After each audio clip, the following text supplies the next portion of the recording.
আসসালামু আলাইকুম, কেমন আছেন সবাই? আশা করি ভালো। আজকে আমি খুব সহজে ঝটপট কীভাবে আপনারা পাউরুটি এবং চিকেন দিয়ে মজাদার নাস্তা তৈরি করতে পারেন, বাচ্চাদের টিফিনে বলেন, সন্ধ্যা নাস্তা বলেন, সেই রেসিপিটি করে দেখাচ্ছি। ট্রাস্ট মি, দেখতে যেমন হচ্ছে মাশাআল্লাহ, খেতে কিন্তু তার থেকে অনেক গুণ বেশি মজা। তাই একবার হলেও আমার রেসিপি ট্রাই করবেন। দেখুন, দেখেই কিন্তু কতটা লোভনীয় লাগছে। আমি আপনাদেরকে কিন্তু একটি কেটে দেখাচ্ছি, ভেতরে কতটা পারফেক্ট হয়েছে এবং ফ্লাফি, চিকেনে ভরপুর, খেতে কিন্তু অসাধারণ।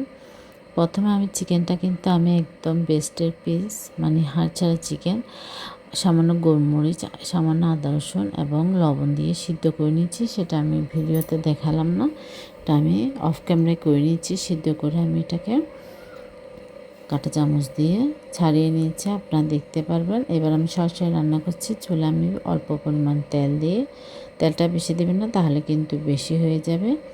পরে কিন্তু তেলের পরিমাণটা কম দিতে হয়। আধা চা চামচ করে আদা রসুন বাটা দিয়েছি, যেহেতু আমি চিকেন বয়েল করার সময় আদা রসুনটা ইউজ করেছি।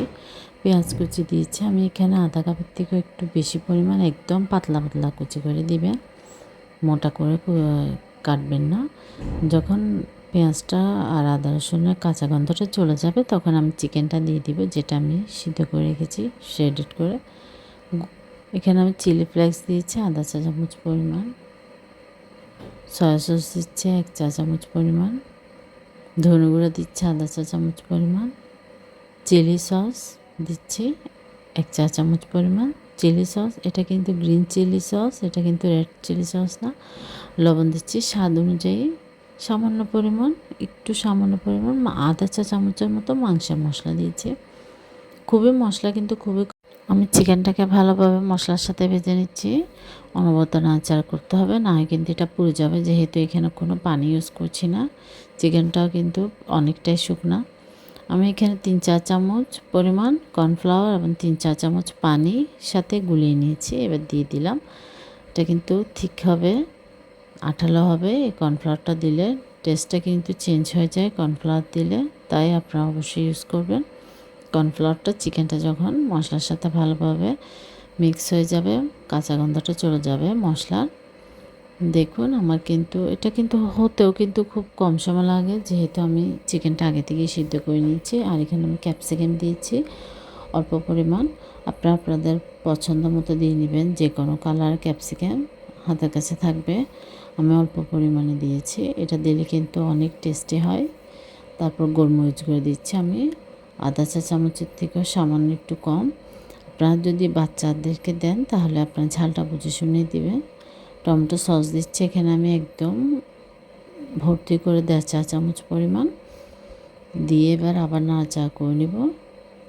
এটা কিন্তু আপনারা ঢাকনা দিয়ে ঢেকে দিতে পারবেন না, এটা কিন্তু অনবরত কিছুক্ষণ পর পর নাড়াচাড়া করে কিন্তু রান্নাটা করে নিতে হবে। লাস্টে আমি ধনিয়া পাতা দিয়ে একটু নাড়াচাড়া করে আবার নামিয়ে নেব। আর আপনারা এটা আপনাদের ইচ্ছা অনুযায়ী ধনিয়া পাতা দিতেও পারেন, নাও দিতে পারেন, কোনো সমস্যা নেই। দেখুন চিকেনটা কিন্তু হয়ে গিয়েছে, প্যান থেকে কিন্তু উঠে আসছে, তাহলে কিন্তু বুঝে নেবেন আপনার চিকেনটা পারফেক্টভাবে হয়ে গিয়েছে। এবার আমি নামিয়ে নিব, ঠান্ডা করে নিব। এবার আমি পাউরুটিটা নিয়ে নিচ্ছি বড় বড়, আমি যে বড় সাইজে একটা পাউরুটি নিয়েছি, আপনারাও চেষ্টা করবেন বড় নেওয়ার জন্য আর ফ্রেশ। কারণ আপনার যদি পাউরুটিটা ফ্রেশ না হয় তাহলে কিন্তু আপনার এটা ভেঙে যাবে, যখন এটা কাটবেন তখন কিন্তু এটা ভেঙে যাবে। 4-5টা আমি কেটে নিচ্ছি।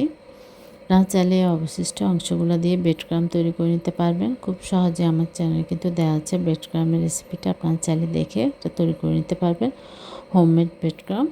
এবার আমি পাউরুটিগুলো বেলে নিয়েছি একটু পাতলা করে, আর আমি এখানে একটি বয়ামের ঢাকনা দিয়ে কেটে নিচ্ছি। আপনারা চাইলে বিভিন্ন যেই গোল শেপের কুকি কাটারগুলো পাওয়া যায় সেগুলো দিয়েও কেটে নিতে পারেন। আমি কিন্তু একটি বয়ামের ঢাকনা দিয়ে কিন্তু খুব সহজেই এটা কেটে নিয়েছি। হাতের কাছে থাকা জিনিস দিয়ে কিন্তু আমি এটা তৈরি করছি খুবই সহজভাবে। আমি আপনাদের বোঝার সুবিধার্থে কিন্তু আরেকটা কেটে দেখাচ্ছি। খুবই সহজ এবং খুবই অল্প উপকরণ দিয়ে কিন্তু এটা তৈরি করে নেওয়া যায়, কিন্তু খেতে যে অসাধারণ। আমি আবার 4-5টা কেটে নিচ্ছি, কেটে আমি মাঝখান দিয়ে গোল করে কেটে নেব। এটা অবশ্যই কিন্তু আপনারা বেলে নেবেন, আপনারা কিন্তু মোটা অবস্থায় করবেন না, তাহলে কিন্তু আপনার শেপটা ভালো আসবে না। এটা বেলে একদম পাতলা, বেশি পাতলাও করবেন না, তাহলে কিন্তু ছিঁড়ে যাবে, কারণ পাউরুটিটা নরম থাকে। এটা কিন্তু অবশ্যই আপনারা মাথায় রাখবেন। অতিরিক্ত পাতলাও করবেন না, অতিরিক্ত মোটাও রাখবেন না। আমরা যেরকম রুটি তৈরি করি সেই রকম করে আপনারা একটু মোটা করে তো এটা বেলে নেবেন। দেখুন, যেহেতু পাউরুটিটা অনেক নরম হয়, অনেক সফট থাকে।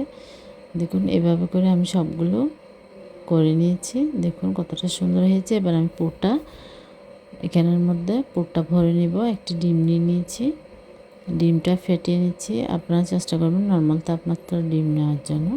তারপর ব্রেড ক্রাম নিয়েছি, এটা কিন্তু আমার হোমমেড ব্রেড ক্রাম, পাউরুটি দিয়ে আমি তৈরি করেছি। এখানে কোনো ফুড কালার ইউজ করিনি। আপনারা চাইলে এখানে অরেঞ্জ ফুড কালার ইউজ করলে হয়ে যাবে। আমরা দোকান থেকে যেরকম ব্রেড ক্রামটা কিনতে পাই ফুড কালার দিয়ে, সেটা আপনারা চাইলে বাসায় করতে পারেন। সামান্য একটু অরেঞ্জ ফুড কালার দিলেই হয়ে যাবে। তারপর আমি এবার পুরটা দিয়ে পাউরুটির মাঝখানে 4-5টা পানি দিয়ে, কারণ এটা আঠা হিসাবে কাজ করবে, না হয় কিন্তু যেহেতু আমি উপরে আরেকটা পাউরুটি দিব, না হয় কিন্তু এটা ছুটে যাবে তেলে দেওয়ার পর। যার জন্য এটা কিন্তু অবশ্যই আপনারা খুবই সাবধানতার সাথে কিন্তু একদম চেপে চেপে ভালোভাবে লাগিয়ে নেবেন। আমরা যেরকম গ্লু হিসেবে আটা হিসেবে পানিটা কাজ করে, চেপে চেপে হাত দিয়ে একটু সময় নিয়ে তৈরি করবেন, না হয় কিন্তু আপনার এটা ভেঙে গেলে কিন্তু আর ভালো লাগবে না। আমি এভাবে করে সবগুলো তৈরি করে নিব। আর চিকেনটা কিন্তু আপনারা বেশি পরিমাণে দিবেন না, তাহলে কিন্তু এটা আবার ফেটে যাবে। কারণ আমি বারবার বলছি পাউরুটি কিন্তু নরম হয়, অতিরিক্ত কোনো কিছুই কিন্তু ঠিক না। তাই আপনি চিকেনটা আপনার বুঝে শুনে দিবেন। যেহেতু বাসায় তৈরি করছেন তাই সামান্য পরিমাণ বেশি দিবেন, কিন্তু অতিরিক্ত দিবেন না, তাহলে ফেটে যাবে। দেখুন হাতের সাহায্যে চেপে চেপে এভাবে করে আমি সবগুলো তৈরি করে নেব। তারপর আমি ডিম এবং ব্রেড ক্রাম দিয়ে কোট করে নেব। দেখুন কতটা সুন্দর হয়েছে। এবার আমি ডিমের মধ্যে চুবিয়ে ব্রেড ক্রামের মধ্যে গড়িয়ে সবগুলো কোট করে নেব। আর আপনারা পাউরুটির নাস্তাটা কিন্তু ডিপে ফ্রোজেন করবেন না বেশি দিন। আপনারা চাইলে 5-6 দিন বা 1 সপ্তাহ, কম সর্বোচ্চ 1 সপ্তাহ করতে পারেন, কিন্তু এর চেয়ে বেশি করবেন না। কারণ যেহেতু পাউরুটিটা নরম, এটা কিন্তু ফ্রোজেন করার পর আপনি যখন তেল দিয়ে ভাজবেন এটা কিন্তু ভেঙে যাবে, তেল চুপসে যাবে, এটা কিন্তু আপনার ভালো হবে না। এখন আপনি যে সুন্দরভাবে এটা ফ্রাই করবেন, যে ক্রিসপিনেসটা থাকবে খাওয়ার সময়, সেটা কিন্তু আপনি ফ্রোজেন করার পর কিন্তু থাকবে না। তাই আপনার কমপক্ষে 2 থেকে 3 দিন করতে পারেন, তাতে কিন্তু কোনো সমস্যা নেই। তাহলে কিন্তু আপনার মোটামুটি ভালো থাকে। তেলটা বেশি গরম হয়ে গিয়েছিলো তাই লাল হয়ে গিয়েছে। আপনার চুলা আঁচটা মিডিয়ামে রেখে ভাজবেন। যেহেতু আমি এটার সাথে সাথে ফ্রেশ ভেজে নিচ্ছি, সব কিছুই তো কুক করা, পাউরুটিটাও ব্রেডটাও কিন্তু,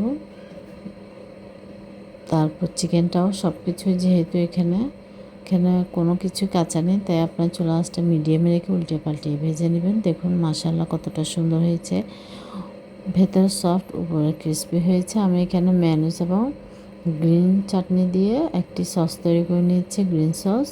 সেটা দিয়ে খেতে কিন্তু অসাধারণ লাগছে। আশা করছি আপনাদের ভালো করে ট্রাই করবেন। বলতে সরি, আল্লাহ হাফেজ।